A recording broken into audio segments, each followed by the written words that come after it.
તો આપણો પહેલો પ્રશ્ન છે કે ભારતીય બંધારણમાં મૂળભૂત કેટલી ફરજો છે? તો કેટલી ફરજો છે તેના વિશે કંઈ ખ્યાલ છે તમને? યસ, રાઈટ, 11 મૂળભૂત ફરજો છે. ટોટલ 11 છે. પહેલાં કેટલી હતી ખબર છે? પહેલાં 10 હતી. રાઈટ, 86માં બંધારણીય સુધારાથી 11મી જે છે એ ઉમેરવામાં આવેલી. આ મૂળભૂત ફરજની ભલામણ કોણે કરેલી હતી ખ્યાલ છે? અને કયા બંધારણીય સુધારા દ્વારા ઉમેરવામાં આવેલી હતી એ ખ્યાલ છે તમને? ઓકે, સરદાર સુવર્ણસિંહ સમિતિ અને 42માં બંધારણીય સુધારાથી ઉમેરેલી હતી. આ 11મી ફરજ કઈ છે ખ્યાલ છે તમને?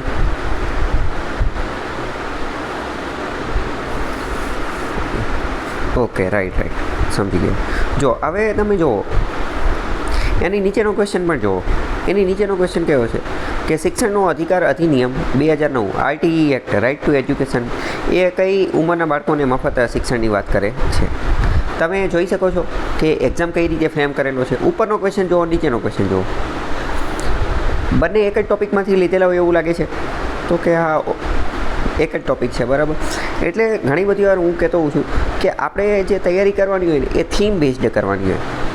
આપણે એક થીમ પકડવાની હોય. જે ક્વેશ્ચન પૂછાયેલો છે ને તો એ ક્વેશ્ચનની એક થીમ જોઈ લેવાની, એ ક્વેશ્ચનની એક થીમ બનાવી નાખવાની અને એને આજુબાજુ એને લગતા જેટલા પણ ટૉપિક હોય એ આખો મુદ્દો હોલિસ્ટિક રીતે જે છે એ કવર કરી લેવાનો. જેવી રીતે આપણે ગઈકાલે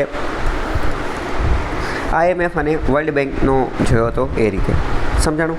તો આવી થીમ જે છે એ બનાવવાની હોય અને આ થીમ અંતર્ગત હું તો એવું પણ માનું છું કે અમુક માઇક્રો થીમ જે છે એ પણ બનાવવાની હોય, કારણ કે અમુક એવા ટૉપિક હોય કે જેમાંથી બહુ ક્વેશ્ચન ના પૂછાતા હોય તો એની માઇક્રો થીમ બનાવીને પણ આગળ વધી શકે.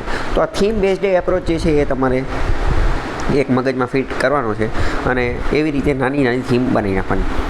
મેઇન્સની અંદર પણ સેમ આ જ વસ્તુ જે છે એ કામ કરતી હોય છે. નિબંધની અંદર કે GSની અંદર બધી જગ્યાએ જે છે એ આવી રીતે થીમ બનાવીને આગળ વધી શકો છો. તો શિક્ષણનો અધિકાર અંતર્ગત એમાં જવાબ શું આવશે કહી શકશો ખરા તમે? 6 થી 14 વર્ષના બાળકો માટે આ આખો કાયદો લાગુ પડે છે, બરાબર.